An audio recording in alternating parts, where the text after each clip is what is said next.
మనం క్రిందటి పౌర్ణమికి ఏమి చర్చించామో గుర్తున్నాయా?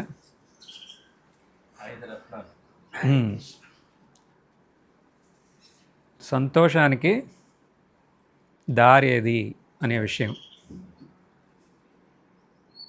దాంట్లో భాగంగా మనం జీవశాస్త్ర పరంగా కారణాలు ఏంటి సంతోషానికి, సామాజిక పరిణామ శాస్త్రం ద్వారా సంతోషానికి కారణం ఏంటి, ఆధునిక మనస్తత్వ శాస్త్రం ప్రకారం సంతోషానికి ఏంటి కారణం అనేది చూసాం. కానీ అక్కడితో ఆగకుండా మన శాస్త్రాలు ఏం చెప్తున్నాయి అది కూడా చూసాం. మన శాస్త్రాలు సంతోషం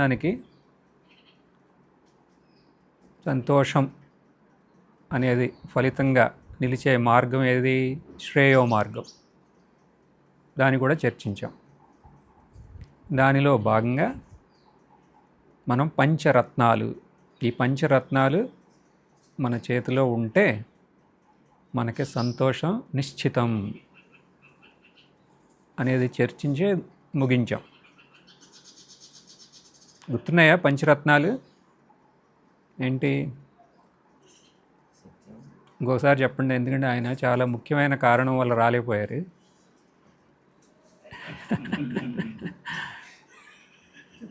ఏంటి ఆ పంచరత్నాలు? అస్తేయం, ఇంకా సత్యం, అస్తేయ, కృతజ్ఞతాభావం, కరుణ అంటే సహకారం. ఈ 5 ఉంటే మనకే సంతోషం మన సొంతం అవుతుంది. ఇప్పుడు ఈ 5 సత్యం, అహింస, అస్తేయం. అస్తేయం అంటే ఏంటి? మనం న్యాయంగా సంపాదించడం, అన్యాయంగా సంపాదించొద్దు అంటున్నాం. సత్యం, అహింస చెప్పాల్సిన అవసరం లేదు. సహకారం అంటే మనం అందరితో సహాయ భావంతో ఉండాలి, ఎక్కడ సాధ్యమైతే అక్కడ సేవ చేస్తూ. ఇంకా కృతజ్ఞత ఉండాలి. ఇప్పుడు మనం చాలామంది దగ్గర సేవ అందుకున్నాం కదా, ఇప్పుడు వాళ్ళందరితో కృతజ్ఞతాభావం వద్దు, మనకి కావాలి. ఈ 5 ఉండాలన్న. సరే, ఈ 5 మన జీవితంలో వీటిని అలవాటు చేసుకుంటాం. సులభమా కష్టమా?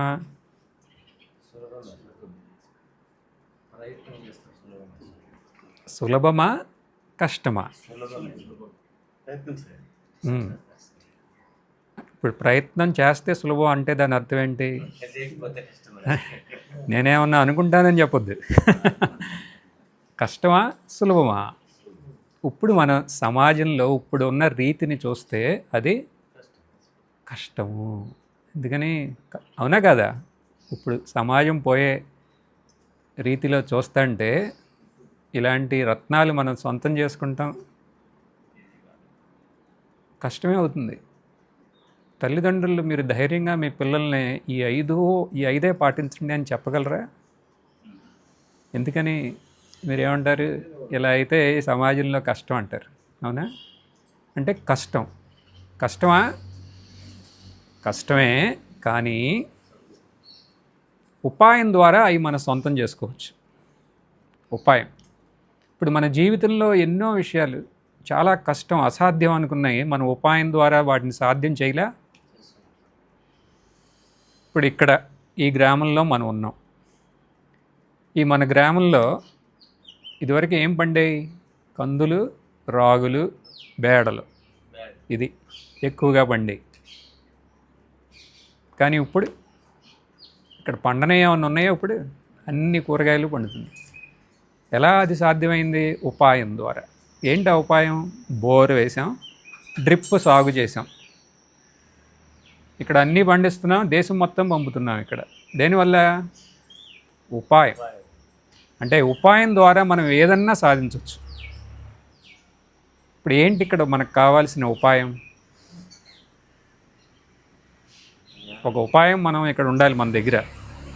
దానివల్ల మనం సంతోషాన్ని సులభంగా సొంతం చేసుకోవచ్చు.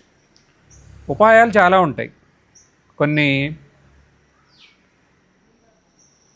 అది వినేటప్పుడు సులభంగా ఉన్నట్టు అనిపిస్తాయి, కానీ ఆచరణలో చాలా కష్టం. అవునా? అదేగా మొన్న మనం విన్నాం, సులభం అనిపిస్తుంది, కానీ ఆచరిద్దాం అనిపోతే కష్టం అనిపిస్తుంది. ఇంకొన్ని ఉంటాయి, అది కష్టం కాదు, సులభమే, కానీ వినేటప్పుడు బాగుంటుంది, కానీ తర్వాత అది ఆచరించడానికి వెళ్ళినప్పుడు మనకి దుఃఖం వస్తుంది. దుఃఖం తర్వాత మళ్ళీ సుఖం, అంటే ముందు దుఃఖం తర్వాత సుఖం. అలాంటి ఉపాయమా? కాదు. మరి ఎలాంటి ఉపాయం ఇది? మనం వింటా అంటే సంతోషం, విన్న తర్వాత అది ఆచరించేటప్పుడు సంతోషం, పరిణామం పరమ సంతోషం. అలాంటి మార్గం, అలాంటి ఒక ఉపాయం ఉంది ఇక్కడ. ఏంటి ఆ ఉపాయం? కాలు నిప్పెడదానికి కుర్చీలో కూర్చోండి, పర్వాలేదు. సో ఇక్కడ మన ఎలాంటి ఉపాయం మనం పట్టుకోవాలి? వినేటప్పుడు సంతోషం, ఆచరించేటప్పుడు సంతోషం, తర్వాత ఫలితం పరమ సంతోషం.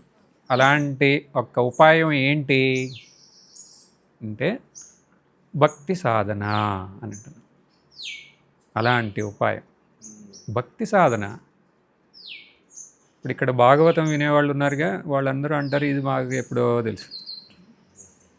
అవునా? సరే, ఆ తెలిసిన వాళ్ళని ఒక 2 క్వశ్చన్లు అడుగుతా. భక్తి యొక్క మూల అంశాలు ఉన్నాయి, 2 అంశాలు.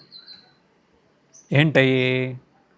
భక్తి యొక్క ముఖ్యమైన ఆధార స్తంభం ఏది? అది లేకపోతే భక్తి అనేది సాధ్యమే కాదు. ఏదై ఉండొచ్చు అది?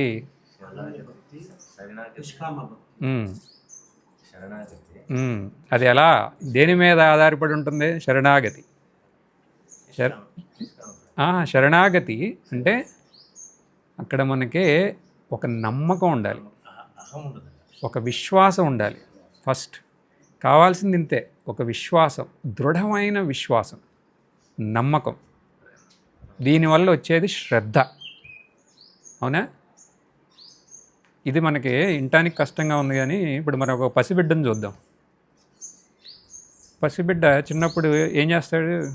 ఎప్పుడు వాళ్ళ అమ్మనే అంటి పెట్టుకుని ఉంటాడు, దూరంగా వెళ్ళడు, ఎప్పుడు అమ్మతోనే. అవునా? కొంచెం స్నానం చేద్దామని పక్కన పెడితే వాడు ఏం చేస్తాడు? గొడవ చేస్తాడు. ఆ గంట మనం వాడిని ఆపడానికి ఎంతో కష్టపడాలి. ఎందుకని? వాడికి ఒక విశ్వాసం, ఒక నమ్మకం, వీడి దగ్గర ఉంటే మనం సురక్షితం. అవునా? అది కావాల్సింది. అర్థమైందా? అది ఆ నమ్మకం ఉండాలి. అప్పుడే అసలు భక్తి సాధ్యమయ్యేది. ఆ విశ్వాసం ఉండాలి. సరే, ఇప్పుడు మనం భక్తి యొక్క ఆధారం ఏంటి? ఈ నమ్మకం. అసలు ఈ భక్తి సాధన వల్ల ఫలితం ఏంటి? రెండో క్వశ్చన్, అది కూడా తెలుసుకోవాలి మనం. ఏంటి భక్తి సాధన వల్ల ఫలితం? ఇది కూడా ఇప్పుడు మనం ఆ పసిబిడ్డను చూద్దాం, ఎందుకంటే ఆ పెద్ద పెద్ద మాటలు మాట్లాడద్దు, పునర్జన్మ లేకుండా అని. అవునా? పసిబిడ్డ, ఆయనకి ఏంటి లభించేది? వాళ్ళ అమ్మ దగ్గర ఉంటే ఒక ప్రశాంతత. అవునా? ఆవిడ సంకన ఉన్నప్పుడు వాడు ఎట్లా ప్రశాంతంగా ఉంటాడు. ఎందుకని? వాడికి తెలుసు మనకి ఏమన్నా ఉపయోగపడేది ఉండాలంటే అది ఇక్కడే దొరుకుతుందని. వాడికి చీకు చింత లేదు, తర్వాత ఏమవుతుందనేది అసలు ఆ గొడవే లేదు. ఇప్పుడు వాడేమన్నా చిలిప్ పని చేసి అమ్మ 2 తగిలించింది అనుకోండి, తగిలించడం అంటే 2 దెబ్బలు వేసింది అనుకోండి, అప్పుడు వాడు ఏం చేస్తాడు? మళ్ళీ గట్టిగా పట్టుకుంటాడు. మనకు అనిపించవచ్చు ఇదేంటారా కొడతంటే కూడా పట్టుకుంటాడని, కానీ వాడేంటి? కష్టాలైనా సుఖాలైనా సరే ఇక నువ్వే నాకు అనే ఒక శరణాగతి ఉంటుందా? మనందరం కూడా అలాంటి శరణాగతి ప్రదర్శించామా లేదా ఇదివరకే? ఇప్పుడు మీ పిల్లలు మీ పట్ల ప్రదర్శిస్తున్నారా? అది అంత తేలిక. అంటే దీంట్లోంచి మనం అర్థం చేసుకోవాల్సింది ఏంటి? ఆ శరణాగతి ముఖ్యం. శరణాగతి ఉంటే భక్తి. ఇక నువ్వు తప్ప ఇంకా వేరే ఏమీ లేదు. కష్టాలైనా సరే, సుఖాలైనా సరే. దానివల్ల ఏంటి? ఒక ప్రశాంతత ఉంది కదా. అవును. మనం చరిత్రలో ఒక ఉదాహరణ చూద్దాం. ఎందుకంటే పిల్లలంటే ఇప్పుడు మళ్ళీ పిల్లలు అవలేం కదా అని అనుకుంటున్నారేమో. పెద్దవారు కూడా ప్రదర్శించారు ఇలాగే. మీరు అనంత పద్మనాభ స్వామి దేవాలయం గురించి విన్నారా? ఎక్కడ? కేరళ, తిరువనంతపురం. మార్తాండవర్మ రాజు పరంపరలో ఉన్న క్షేత్రం అది. మీరందరూ ఎందుకు విన్నారు? ఎందుకంటే న్యూస్లో వాళ్ళకి 1,00,000 కోట్లు బంగారం ఆ గుడి కింద ఉంది, గుడి స్వాధీనంలో ఉంది అన్నప్పుడే కదా విన్నారు. దానికన్నా గొప్ప విషయం ఇంకోటి ఉంది అక్కడ. అసలు ఆ స్వర్ణం అక్కడికి ఎలా వచ్చింది?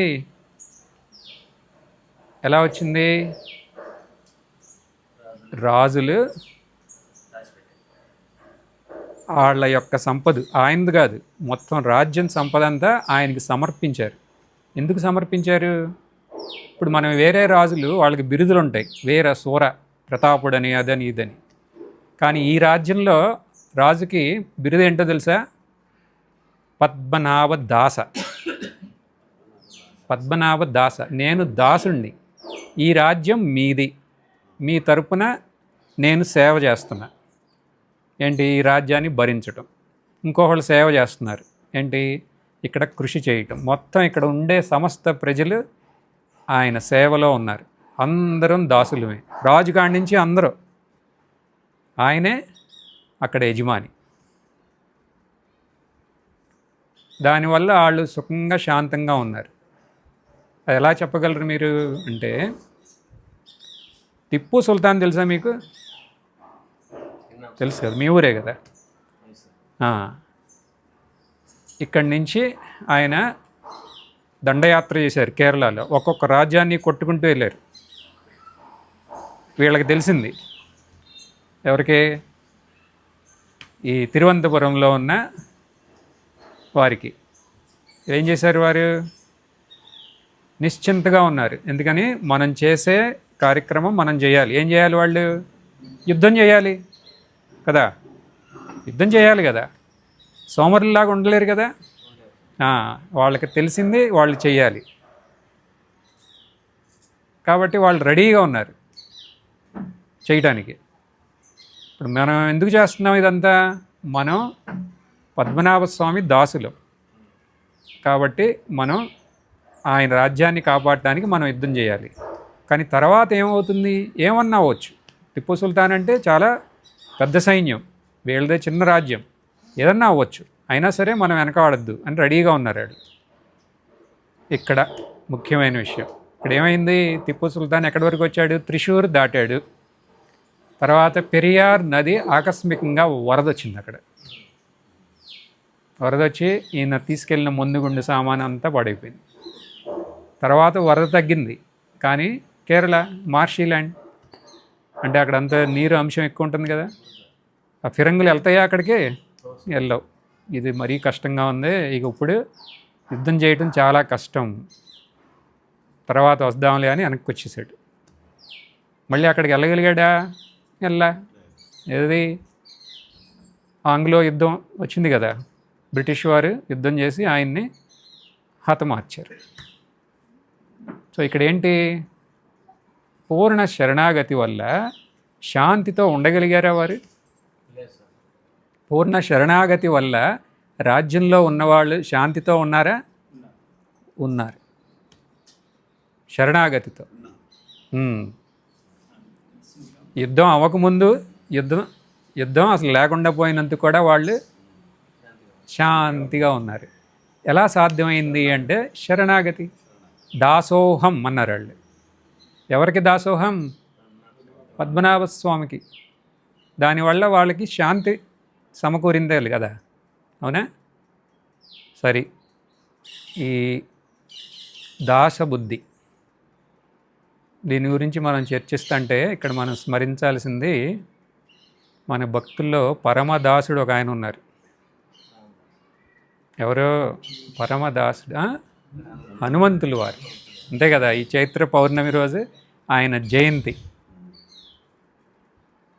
ఆయన దాసభక్తితో ఆగలేదు. ఆయన ఇంకా ముందుకు వెళ్ళిపోయాడు. ఆయన వాక్యంలో ఆయన భక్తి గురించి ఏం చెప్పారు? దేహభావేన దాసోస్మి, జీవభావేన త్వదంశః, ఆత్మభావేన త్వమేవాహం ఇతి మే నిశ్చితా మతి. దేహభావంతో ఉంటే దాసుండి నేను అంటున్నారు. దేహభావం, నేను ఎవరో తెలుసా అని అంటామే అది. నేను మనోబుద్ధి అహంకారంతో కూడిన మనిషి అనుకుంటామే అని అనుకున్నప్పుడు, ఒకవేళ దేహపరంగా చూస్తే నేను అది కాదు. నేను ఎవరిని? దాసోహం అంటే అక్కడ మళ్ళీ అహంకారం ఉందా? లేనే లేదు. సాధ్యం ఉందా? లేదు. నేను ఎవరిని? ఆయన సేవకుణ్ణి. నేను ఏ పని చేస్తున్నా అది ఆయన సేవలాగా. మరి జీవభావం అంటే, ఇప్పుడు దేహభావం చూసాం, జీవభావం, ఈ రెండింటి తేడా ఏంటి? దేహభావం శరీరం అని అనుకుంటే శరీరయుక్త అహంవృత్య అనుకున్నాం. జీవభావం అంటే మనం ఈ సందర్భానికి మనం స్పష్టంగా అర్థమయ్యేటట్టు చూడాలంటే, ఇక్కడ మనం జీవత్వానికి ప్రధానం ఏంటి? ప్రాణం, ప్రాణశక్తి, ద లైఫ్ ప్రిన్సిపల్. ప్రాణం ఉంటే జీవించి ఉన్నాడు, ప్రాణం పోతే మరణించాడు. అవునా? ఈ ప్రాణం పోసేది ఎవరు? పరమాత్ముడే కదా. అవునా? ఆయనే. ఇప్పుడు మనం ఉదాహరణగా చూడాలంటే, ఒక బెలూన్ ఉంది, దాంట్లో మనం గాలిని నింపామా? ఎవరి గాలి అది? ఎవరు నింపారో వారి గాలి. అవునా? అలాగే ఇప్పుడు ఇక్కడ జననం అంటే ప్రాణం పోశారు. అదేగా మనకి బొమ్మను చేసి ప్రాణం పోసి. ఇక్కడతో ఆగుదాం.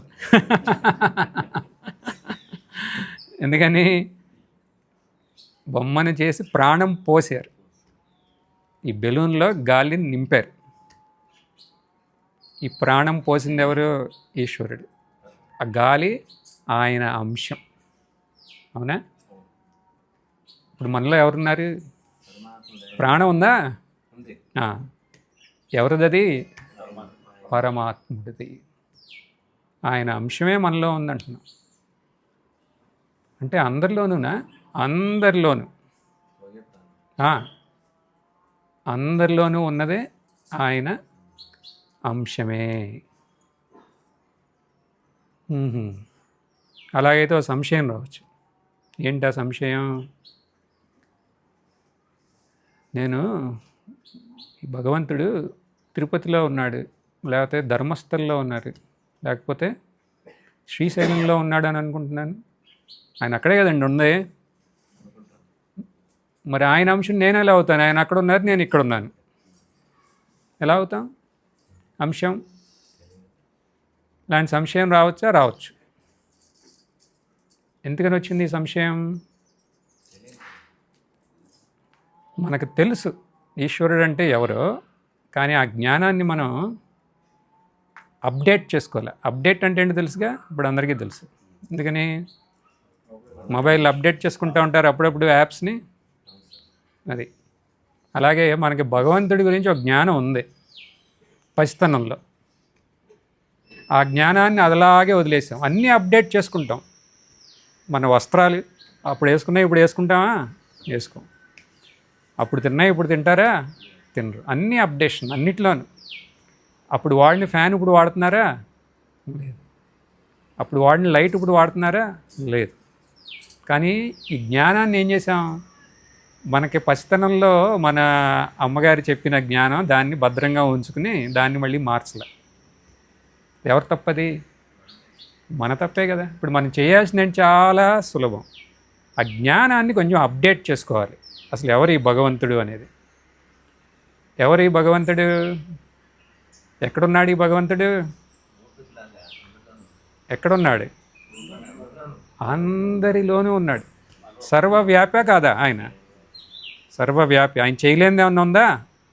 సర్వశక్తి సంపన్నుడు కదా. ఆయనకి తెలవనిది ఏమన్నా ఉందా? సర్వజ్ఞుడు. ఇది భగవంతుడు సర్వవ్యాపి, సర్వశక్తి సంపన్నుడు, సర్వజ్ఞుడు అని అనుకున్నాం అనుకోండి, మనకి ఏ సంశయం ఉండదు ఇక్కడ. ఇది భగవంతుడు అంటే. మరి నేను పూజించే దేవుడు ఆయనే నీకు పూజించటానికి వీలుగా ఆ రూపంలో ప్రకటమయ్యారు. ఆయన అంశమే. అంటే నేను పూజించే దేవుళ్ళలోనే ఉన్నారా? కాదు, అంతటా ఉన్నాడు అంటున్నాను. అంతటా సర్వ చరాచరంలో ఆయనే ఉన్నారు. మీ తల్లిదండ్రుల్లో ఉందెవరు? ఆయనే. మనం పుట్టగానే తల్లిదండ్రులు ఉంటారు కదా అక్కడ. ఎందుకని? మనల్ని మన బాగోగులు చూస్తానికి ఆయనలో ఉన్నారు. మళ్ళీ మనతో కొంచెం సందడి చేయడానికి మన అక్కా చెల్లెళ్ళు అన్నా తమ్ముళ్ళలాగా ఉన్నారు. ఇరుగు పొరుగు వారు వీళ్ళందరూ ఆయనే. అంటే మన కోసమే. సమస్త ప్రాణుల్లోనూ ఇక ఆయన లేకుండా ఏదీ లేదంటున్నాం. ఇప్పుడు మనం ఒక విత్తనాన్ని భూమిలో పెట్టామనుకోండి, ఎన్నోసార్లు మనందరం పెట్టామా? అది బయటకు వచ్చి ఊపిరాడుతుంది దానికి. అప్పుడు ఊపిరాడినప్పుడు ఆ ఊపిరి ఎవరు పోసారు? పరమాత్ముడు అంశం ఉందా? మరి పరమాత్మ అంశం లేని జీవజాలం ఉందా? లేదు. మొత్తం అంతటా పరమాత్ముని యొక్క అంశమే ఉంది. అంశం కాకుండా ఇంకొకటి లేనే లేదు. ఇప్పుడు పరమాత్ముడు గుళ్ళోనే ఉన్నాడు అనే సంశయం పోయిందా? అంతటా ఉన్నాడా? ఉన్నాడు కదా. అప్పుడు అంతటా ఉంటే మనం సర్వ ప్రాణులతోనూ ఎలా ఉంటాం? ప్రేమగా ఉంటాం. ఇప్పుడు తల్లిదండ్రులు మన ఎదురుగుండా ఉంటే వాళ్ళని సేవ చేస్తామా? భగవంతుడు మీ సేవ అందుకుంటానికి ఎలా వచ్చాడు? మీ తల్లిదండ్రుల రూపంలో వచ్చాడు. ఎందుకని? ఆయన అంశం ఉంది ఆ తల్లిదండ్రుల్లో. మళ్ళీ ఇప్పుడు ఒక భార్య భర్త మీ కష్టాలు సుఖాలు పంచుకోవడానికి భర్తకి భార్యలాగా, భార్యకి భర్తలాగా వచ్చారు. ఆయన అంశమే ఉంది ఇక్కడ. మీ పిల్లల్లో కూడా ఉన్నది ఆయనే. ఆయన కాకుండా ఇంకొక ప్రాణం అనేదే లేదు. అప్పుడు ఎంత సహజంగా ఉంటాయి మనలో సుగుణాలన్నీ. భగవంతుడు కాకుండా రెండోది లేదు అని అనుకుంటే. ఇది స్పష్టమైతే మనం అనవసరమైన యుద్ధాలు చేస్తామా? చెయ్యం కదా. ఇన్ గాడ్ వి ట్రస్ట్ అనే మాట విన్నారా? భగవంతుణ్ణి మేము విశ్వసిస్తున్నాం అంటున్నారు.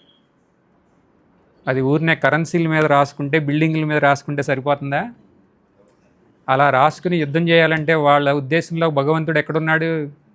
ఏ చర్చిలోనో, ఏ మందిరంలోనో, ఏ మసీదులోనో ఉన్నాడు. అలా దాక్కుని ఉన్నాడు అక్కడ. అలాంటి నమ్మకంతో యుద్ధాలు చేయగలం. లేకపోతే యుద్ధాలు చేస్తాం అనవసరంగా? ఎన్నటికీ చెయ్యం. ఇప్పుడు ఇవాళ మనం చర్చించిన విషయం అర్థమైందా? ఇవాళ మనం భగవంతుడు సర్వజ్ఞుడు, సర్వశక్తి సంపన్నుడు, సర్వవ్యాపి అనేది మనకి స్పష్టం అయిందనుకోండి, అప్పుడు మనకి ఆయన పట్ల అచంచలమైన విశ్వాసం ఉంటుంది. ఎందుకంటే ఆయనకు తెలవంది ఏమీ లేదు. అంటే మనం ఏం చేయకుండా ఉంటామో కాదు, మనం ఏం చెయ్యాలో అది ఇంకా బలంగా చేయాలి. ఎందుకని మనం ఎవరికి సేవ చేస్తున్నాం? ఆయనకి సేవ చేస్తున్నాం. కానీ ఫలితం ఆయనకి ఎలా కావాలంటే అలాంటి ఫలితం ఇస్తారు. నిశ్చింతగా ఉండాలి. అన్నీ ఆయనే చేసేది. ఇప్పుడు దానివల్ల మనకేంటి? ఒక అశాంతి ఉంటుంది, ఓ సుస్థిరత మనకు ఉంటుంది, అసుస్థిరత మనకు ఉండదు. మనకి ఒక సెక్యూర్డ్ లైఫ్లో ఉంటాం. దానివల్ల మనకి ఈ దుఃఖం అనేది భయం, దుఃఖం, అస్వస్థత, అశాంతి ఇవన్నీ ఉంటాయా? ఉండవు. వాటి నుంచి ముక్తి పొందాం. అక్కడితో ఆగల. మనం ఇవాళ చూసింది ఆ అశాంతి యొక్క ముక్తే కాదు, అశాంతి నివృత్తి, ఇంకా ఆనంద ప్రాప్తి కూడా. ఆనంద ప్రాప్తం ఎలా అవుతుంది? ఆయనే సర్వచరాచరంలోనూ ఆయన అంశమే ఉంది. ఆయన అంశం కాకుండా ఇంకేమీ లేదు అన్నప్పుడు అందరితో ఎలా ఉంటాం? అందరితో సత్యం, అహింస, అస్థేయం, సహకార భావం, కృతజ్ఞతతో ఉంటామా? పంచరత్నాలు మన సొంతం చేసుకుంటాం. అప్పుడు దానివల్ల శాంతి. ఒక పక్కన అశాంతి దూరం అవుతుంది, ఇంకో పక్కన శాంతిమయం అవుతాం. ఇది ఇవాళ మనం మన దీని గురించి మనం చర్చించాం. అవును, ఇక్కడ ఎవరికన్నా ఒక డౌట్ ఉండొచ్చు. దాసభావం గురించి చెప్పారు, మళ్ళీ అంశం గురించి చెప్పారు. మరి ఆత్మభావం వల్ల ఏంటి వచ్చేది మనకి? మరి వీటి వల్లే అన్నీ అయిపోయినాయి కదా. మరి ఆత్మభావం వల్ల పరమానందం, భూమానందం.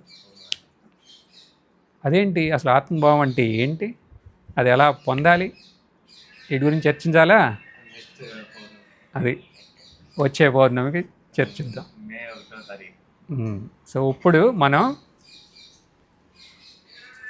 ఈ రకంగా ఒక అచంచలమైన భక్తి, విశ్వాసంతో ఆయనని సర్వప్రాణుల్లోనూ దర్శిస్తూ మనం సత్ప్రవృత్తితో, దుఃఖ నివృత్తితో, ఆనంద ప్రాప్తితో జీవించాలని ప్రార్థిస్తూ సత్సంగం ఉపసంహరిద్దాం. ఓం పూర్ణమద పూర్ణమిదం పూర్ణాత్ పూర్ణముదచ్యతే పూర్ణస్య పూర్ణమాదాయ పూర్ణమేవావశిష్యతే. ఓం శాంతి శాంతి శాంతి.